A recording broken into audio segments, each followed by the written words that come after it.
Greetings and hello there, everyone. It's me, your beloved Star Wars dad, Nooch Too Good. And as farming in Star Wars Galaxy of Heroes starts to lean and continues and moves forward to lean more on lightspeed bundles and basically buying a whole crap load of characters and really advancing your roster forward very quickly, we've all talked about the Zeta crunch, where you don't need Zetas, you struggle for Zetas. Omicrons is the same thing, etc. So mods is the same thing. Mods, Zetas, Omicrons. That's kind of the new farming if you're buying Lightspeed bundles in Star Wars Galaxy of Heroes. So I thought I'd focus on the Zetas here and maybe start a little mini series. I don't know exactly how it's going to go, but what Zetas do characters not need? And let's start right here with our Galactic Legends. You know, which Zetas do our Galactic Legends not need in Star Wars Galaxy Heroes? We're going to go by release date. I'm going to try to go by release date as much as possible. So we'll start with Rey. A lot of you guys are unlocking. They went from giant forehead Rey to giant head Rey. She looks good here. I don't know why they want to make her face so giant. You know, isn't Daisy Ridley's face more long than it is wide? But here it's more wide. Anyway, all right. What Zetas do you need and not need? We're going to go through all these abilities. We're going to make an assumption as we do this that each of the leader abilities and all of the Galactic Legend abilities are just automatic. So we're not going to look at those, but we're going to go through all the abilities here just to see which ones you need for Zetas. Her basic, Relentless Advance. If it's Rey's turn, deal damage a second time. I shall taunt you a second time. Now, look, here's the deal. You may not really need this one. You don't use this ability very often. The place that comes into effect most often is, well, no, it doesn't come into, if it's Rey's turn, you don't use this ability on Rey's turn very often at all. In fact, you're almost always using Lifeblood or Sudden Whirlwind or her ultimate. Other than that, you barely use this, so if you gotta skip a Zeta on Rey, just skip this one. It's not gonna come into play very often. Lifeblood, target other ally gains Lifeblood till they're defeated or until Lifeblood's granted to a different ally. Lifeblood, damage received decreased by 30% and damage dealt increased by 30%. That's kind of an important Zeta, but it might be kind of down, you know, maybe the last, you know, second to last Zeta you get, this with Relentless Advance being the last one. It's good. It doesn't like do anything amazing, but it certainly is good. Sudden Whirlwind, deal 2 times massive. By the way, we're looking at Zetas. We're not looking at the first 2 parts. Look at the third part of the ability, right? Deal 2 times massive damage, dealing 7% more damage with massive damage per relic amplifier level. You want this one. You want this one. This is a massive damage Zeta. I use it a lot for like the, what are those things called? Those special Galactic Legend Journey currency, whatever. I can't. They're so dumb. But anyway, yeah, that's a big damage deal. In fact, I prefer doing damage with this to doing damage with the ultimate. The ultimate is better at protecting everybody, but it spreads the damage out across the whole team, right? Isn't that right? True damage to the enemy team split among them all. Right. So Sudden Whirlwind says, I want to target you and I want to one-shot you. And you do. You just one-shot whoever you target with it in almost every instance. Leader we're not touching. Manifest Inspiration. Light side allies with inspired or damage immunity can't have their turn meter reduced. I'm gonna say with Lifeblood, you know, probably your 3 most important are going to be her leader, Galactic Legends important for all of them, and Sudden Whirlwind. The other 3 are okay. Probably this one's going to be your 4th one, your 5th one, and your last one on Rey. So there's Rey as far as Zetas you don't need. Here comes Kylo. Brutal Assault. His basic, if the target was stunned, deal damage again and gain advantage for 2 turns. Again, this isn't really all that exciting. It doesn't really do a lot. If they're stunned, they deal damage again and gain advantage. Okay, you're getting advantage from a lot of other stuff from Kylo, so that's kind of just an extra. You can deal without that. You don't need that Zeta on him. Stasis Strike, stun enemy for 2 turns, which can't be copied, dispelled, or resistance. That's a need. You got to get that target stunned because when you stun and you do a Furious Onslaught, double the Siphon Mastery amount if the target was stunned. So you want to stun, you want to have Furious Onslaught. So far, only Brutal Assault is what we're looking at. Oh boy, we found one. Supreme Leader Kylo is immune to stagger and can't gain taunt effects. I don't remember what this was for. Now, somebody can tell me, was there something going on with stagger in the game that was going to cause a real problem with... I don't remember stagger being that much of an issue in Star Wars Galaxy of Heroes. Now, this might help you if you got a solo Kylo defending against an Imperial Trooper team, and you've got Colonel Stark out there. I'm thinking those characters do stagger. Sabine does stagger. I'm not. There are more, but I don't know. I don't know why he's ever gaining taunt effects. Was there a character that was going to accidentally give... I'm trying to think of first order characters that... No. And I don't even think Wat Tambor would give him a taunt effect. So I'm going to look at Wat Tambor next here real quick. So I would say Press the Advantage is 6. Brutal Assault is 5th. I don't think you need a lot of that. Let's look at Wat Tambor, because he's one guy you might put Kylo with, although I don't think that was a thought at the time. But I think Wat Tambor only gives taunt to tanks on his... where is it? Here we go. At the start of turn, tanks taunt... Yeah, he's not a tank, so I don't really know what's up with that. I don't know what's up with that one. So, yeah, so 2 of them on Kylo, 2 of them on Rey that you don't really need. So that's kind of really interesting. Let's go to Sith Eternal Emperor. And this is what kind of got me on this thought process in general, because I just unlocked Sith Eternal Emperor. I'm getting his Zetas on him, and I noticed that there's one here that I may just never do. Target enemy is deceived for 2 turns, increased to 3 turns if they're a Jedi. This is actually kind of important. You want to keep them deceived as long as possible, because they can't target Sith Eternal Emperor if there's another Sith enemy. And Sith Eternal Emperor gains ultimate charge when they use an ability. So I actually like his basic in this case. That's the first one. This one, Dark Side allies recover 50% protection. Kind of important. You'll notice that for Sith Eternal, him recovering protection on this second ability becomes really important to his survivability. Unraveled Destiny. Dark Side tank allies gain taunt for 2 turns. Now, you and I know that in Grand Arena, we're using Sith Eternal on offense. If you farmed him really, really early, maybe you're putting him on defense in some situations. Okay. I'm using him on offense, and I'm only going to put Wat Tambor with him and nobody else. I don't, maybe other game modes I need this.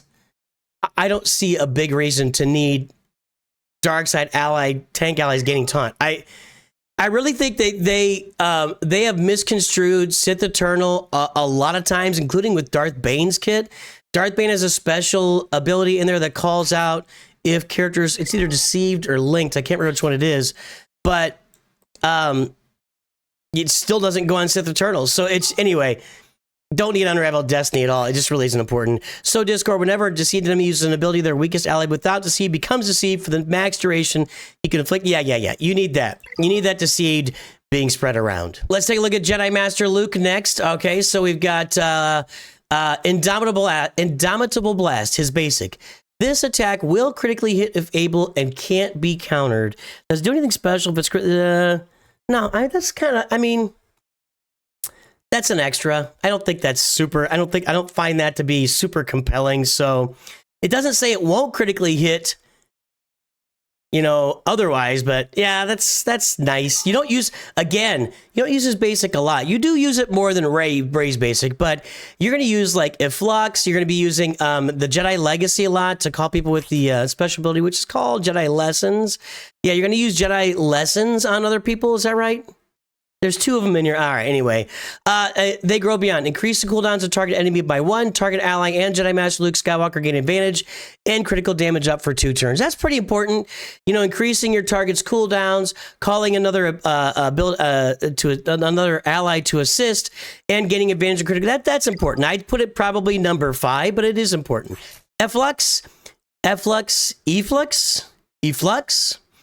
Deal 10% more damage and remove an additional 5% turn meters. The music wasn't on this whole time, was it? Thought I had it on. All right, anyway, deal 10% more damage and remove an additional 5% turn meter for each ally with Jedi Lessons or Jedi Legacy. Yeah, you want this. You want this. You want that for sure. And the Jedi Legacy here. At the start of the battle, Jedi Master Luke Skywalker gains Jedi Legacy until the end of the battle, which can't be copied. Does Jedi Legacy 100% mastery, ignores taunt effects. You need that. So it's that first one that's kind of, you don't really need it. The second one is, you know, you get it and it works, but it's, I wouldn't call it like vital to his kit or anything. Moving on, Jedi Master Kenobi came out next, right? Yep, that's right, because Lord Vader couldn't kill him and everybody freaked out. Jedi Master Kenobi, and we gotta flip over this because I don't have him yet. On his basic, if the target enemy was dark side, inflict ability block for 1 turn, excludes Galactic Legends. That's extra. You don't need that one. That's an extra one. It's nice, but you're gonna be fighting some light side teams with him. So yeah, that's kind of just a little bit of extra fluff on him. I will do what I must. Number 3, this ability deals 50% more damage on subsequent uses, stacking max 10 stacks. What's 10 times 50%, folks? 500%. Yeah, go. Get it. Just get it. Hello there. Target other Galactic Republic ally has their cooldowns reset, excludes granted abilities. Yep, you need this because when you get Commander Ahsoka on the team that you need, she just insta-kills somebody. So yes, you need that one. And we look at the unique here. When a Galactic Republic ally attacks on a turn, all Galactic Republic allies recover 2% health protection and call the weakest other Galactic Republic ally to assist. Yes, that's a need. That might be like your 4th one though. So 4th and then, well, not your 5th one, then 6th up here. The rest of them are absolute. You gotta have them on Jedi Master Kenobi. Lord Vader. Now this one is a little bit more questionable. Hold on a second.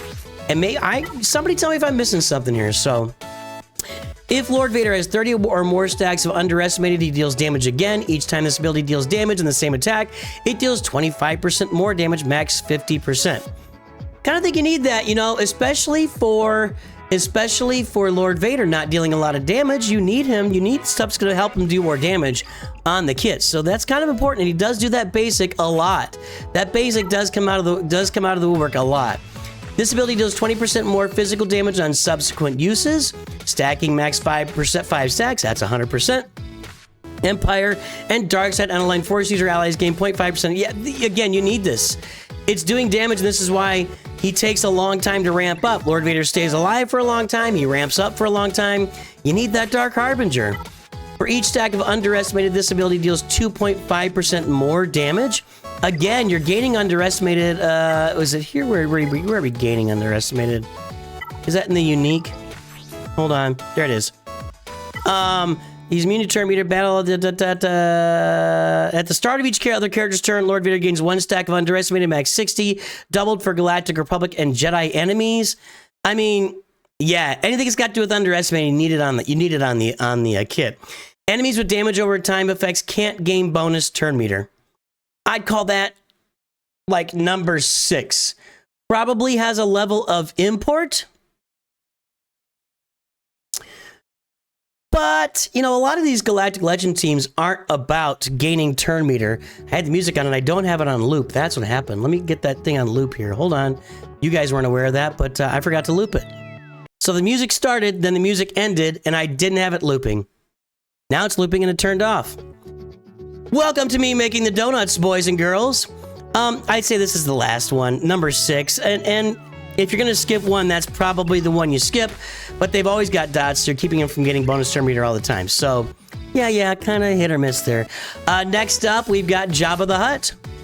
Basic. Now, I'm going to say right here, with Jabba's release, we don't really have the fluff abilities so much. Kind of every ability kind of applies to it. Maybe they're seeing people skip Zetas and stuff. So during Jabba's turn, he inflicts blind on target enemy, gains 6% ultimate charge, and the weakest Hutt cartel. Come on, yes, you need that. Everybody gains protection up. Come on now. Crime Lord. When hired muscle expires, it provides different benefits based on bounty hunter gain defense penetration up, smuggler gain speed up, Hutt cartel gained advantage for 2 turns. Probably this is number 6. It's just some extra buffs on your team.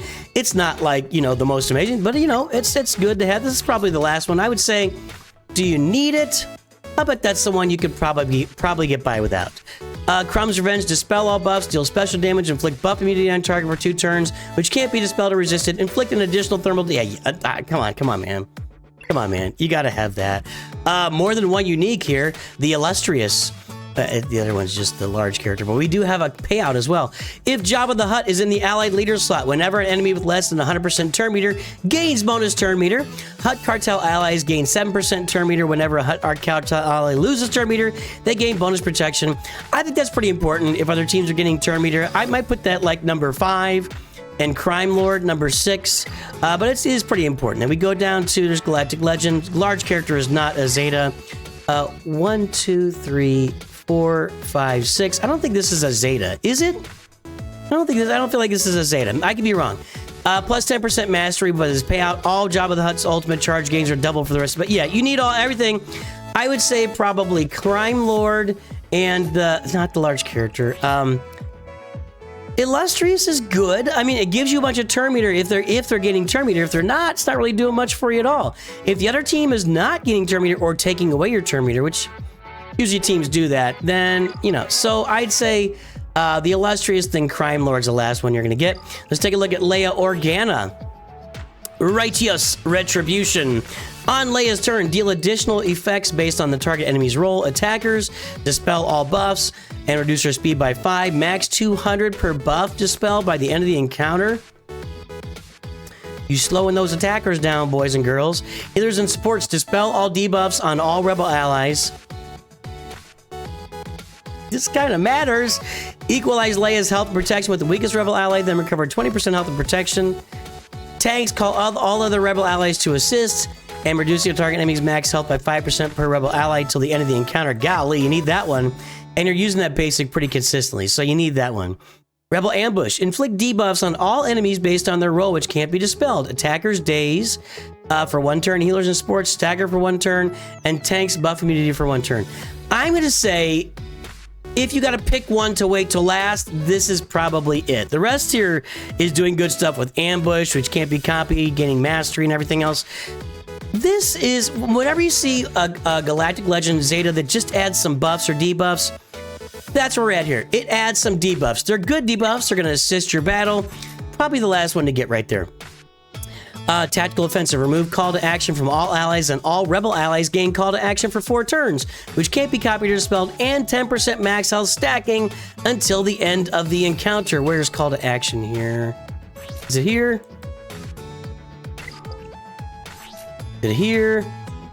Where's call to action? Okay, so it's not some special buff. It's just a call to action buff. I had to look at it. Honestly, I'm spacing out here. Forgive me. I'm really sorry. So, gain 4% ultimate charge whenever an enemy's turn or Leia's turn ends while Leia has a stack of Fearless, and gain 1% ultimate charge whenever a rebel ally deals damage while they have call to action. And call to action here is given for 4 turns to all rebel allies, so it's basically helping her stack her ultimate. I apologize, it must be just a regular buff. I would think it was some special buff that, you know, is called out in the comments, but it's not. So you do want this one for sure, and it gives everybody max health. That Tactical Offensive is just really good. Forever Our Princess. At the start of her turn, all other rebel allies recover health equal to 100% of the damage they received. If their health is already at 100%, they recover that amount of protection. Whenever a rebel ally or attacker or rebel support ally is dazed, they gain bonus protection. Yeah, come on, man. You gotta have that in there. You gotta have that in there. And finally, our newest Galactic Legend, Ahsoka Tano. Aegis Charge. If Ahsoka has perfect defense, increase its duration by 1. Gain 5% bonus protection, stacking until the end of the encounter. The weakest other light side ally covers 10% health and protection. I'm going to say that's probably your last one to update. By the way, all this 50% damage, what in God's name, how much damage was this thing doing before it gained 50% damage? Because it's a cream puff. Anyway, I think that's probably going to be last. I don't know. Let's see here. Shatter Strike. Inflict armor shred till the end of battle. Light side allies recover 5% health and protection, doubled for Spectre allies. Again, it's basically just giving 10% health and protection to the team, which isn't a ton. The armor shred is nice. I don't know that that's super important. Off balance is going to be inflicted no matter what we do. So, I don't know, these first 2 are kind of, you know, maybe the last 2 that you get. Defiant Resolve. If Ahsoka had defense up and tenacity up, she dispels them and gains perfect defense for 2 turns. If she already has perfect defense, increases duration by 2. Target other ally gains 20% turn meter if they're a Spectre. There's a lot going on in this kit. Is perfect defense described too, or is it not? I feel like it should be described here somewhere, and I don't think it is. It's not. So perfect defense is just, again, something that leads to something else, kind of. So, her kit's hard for me. Her kit's difficult for me to really... what happens with Ahsoka's kit is every ability leads to another ability and ties it into something else that may stack it up here and may lead it to stacking over there, with it possibly stacking and gaining 5 to 10% health and protection. At the start of battle, Ahsoka gains Mirai's Wisdom till the end of the battle, which can't be copied, dispelled at the start of each turn. She has offense equal to 35% of her defense. You need this one. I'm going to say these first two are kind of the last two you get. Defiant Resolve, I think you're going to have that in there, because if they're Spectre, they gain Mirai's Wisdom. Okay, so we want to have Mirai's Wisdom. Plus 15 speed, take 10% less damage, reduce damage from percent health damage effects. Yes, so we want that. It's these two. I'm going to go with... Let's see. I'm going to go with this being the last one, number 6, and this being number 5. There you go. There are all the Zetas you don't need or are questionable needing, and or kind of like your Zeta order on your Galactic Legends in some sense. That's all we've got for today to help you preserve your Zetas and do your farming, your Zeta grind in Star Wars Galaxy of Heroes. Tune in next time. I will see you later. And always, of course, remember... Oh boy, I messed this up here. Where is it? It's right here. It's too good. Having problems with this lately.